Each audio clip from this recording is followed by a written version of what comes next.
हाँ दर्शकों, जिस खेत में आप लहसुन की बुआई कर रहे हैं, वहां पर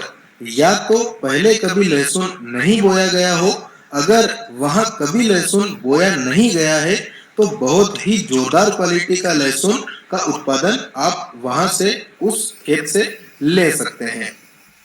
दूसरी जो मुख्य बात किसान भाइयों को ध्यान रखना है लहसुन की बुआई से पहले, वो ये है कि लहसुन की बुआई वाली खेत में कम से कम 3 से 4 साल का अंतराल जरूर रखें, क्योंकि लहसुन खेत में सबसे ज्यादा पोषक तत्वों को उपयोग करती है, जिसके कारण मिट्टी में ताकत की कमी हो जाने से लगातार लहसुन की जो है फसल नहीं ली जा सकती है। अगर लगातार एक ही खेत में लहसुन की फसल बोई जाएगी, तो उत्पादन और क्वालिटी उतनी अच्छी नहीं बैठ पाएगी।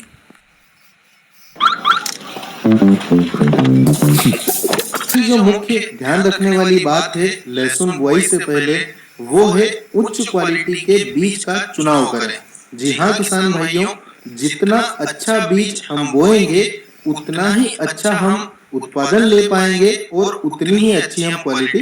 प्राप्त कर पाएंगे। इसलिए कोशिश करें कि लहसुन का उच्च क्वालिटी का बीज ही उपयोग करें।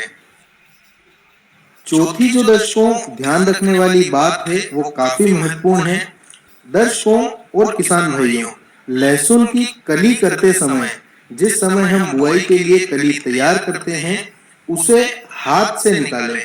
क्योंकि जब हम किसी और तरीके, जैसे कि पैर से, मशीन से, बोतल से, या फिर बहुत से ऐसे तरीके हैं जिनसे लहसुन की कली निकाली जाती है या फिर लहसुन को फोड़ा जाता है, तो लहसुन की कली जो है डैमेज हो जाती है, और डैमेज होने से वो कली या तो उगती नहीं है, या फिर अगर उग भी जाए तो उग करके पौधा सूख जाता है, जिसके कारण क्वालिटी पर काफी ज्यादा प्रभाव पड़ता है और क्वालिटी के साथ साथ उत्पादन पर भी प्रभाव पड़ता है। तो कली करते समय ये ध्यान रखें, कली फूटे नहीं, और कोशिश करें कि हाथ से ही कली को निकाला जाए।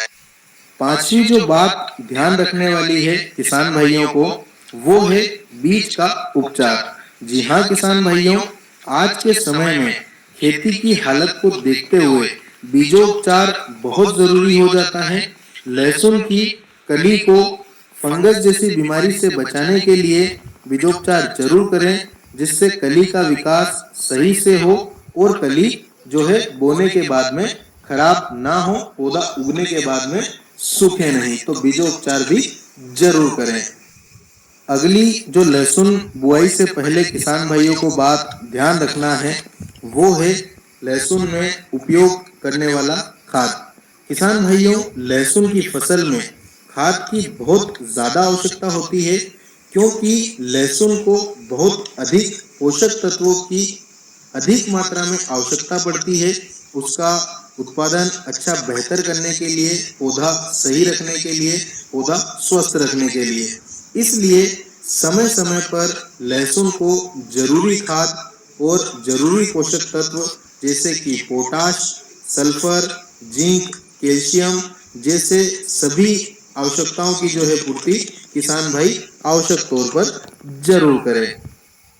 अब बढ़ते हैं अगली बात पर, जो किसान भाइयों को लहसुन बुआई के पहले और लहसुन बुआई के बाद में ध्यान रखना है, वो है लहसुन के पास में प्याज की फसल कभी भी भूल कर भी ना लगाएं, क्योंकि लहसुन को नुकसान पहुंचाने वाले हानिकारक थ्रिप्स प्याज में बहुत ज्यादा तेजी से और बहुत ज्यादा मात्रा में पनपते हैं, जो कि लहसुन की खड़ी फसल, लहसुन के पौधे को सबसे ज्यादा नुकसान पहुंचाते हैं। तो इस बात का खास ध्यान रखें कि जहां पर आप लहसुन लगा रहे हैं, वहां पर प्याज की फसल आसपास तो बिल्कुल भी ना लगाएं। अगली जो बात लहसुन किसान भाइयों को ध्यान रखना है, वो यह है कि लहसुन के पौधे का खास ख्याल रखें। रोजाना जाकर के फसल का इंस्पेक्शन करें कि फसल में कहीं पर कोई रोग तो नहीं लग रहा है, क्योंकि लहसुन के पौधे का अंत तक हरा रहना, स्वस्थ रहना बहुत जरूरी है, जिससे कि लहसुन की क्वालिटी अच्छी बने और हम अच्छे से अच्छा उत्पादन प्राप्त कर सकें। अगर पौधा कमजोर हो रहा है या पीला पड़ता है या फिर सूखता है, तो विशेषज्ञ की सलाह लेकर के उचित उपचार किसान भाई लहसुन में जरूर करें। बढ़ते हैं अगली महत्वपूर्ण बात की ओर जो लहसुन किसानों को ध्यान रखना है वो ये है कि जब हम लहसुन की बुआई करते हैं तो लहसुन से लहसुन के बीच की दूरी का खास ध्यान रखें, क्योंकि दर्शकों लहसुन की उचित दूरी होने पर हम लहसुन की बेहतर क्वालिटी के साथ साथ बेहतर उत्पादन भी प्राप्त कर सकते हैं। तो कम से कम लहसुन में 4 से 5 इंच का फासला कली से कली की दूरी में और लाइन से लाइन की दूरी में जरूर रखें, जिससे कि हमारी जो लहसुन का कंद बनता है वो अच्छा बड़ा बने और उसकी क्वालिटी अच्छी रहे, जो कि पकने के बाद में हम ज्यादा समय तक उसे स्टोर भी रख पाए। क्योंकि दर्शकों अगर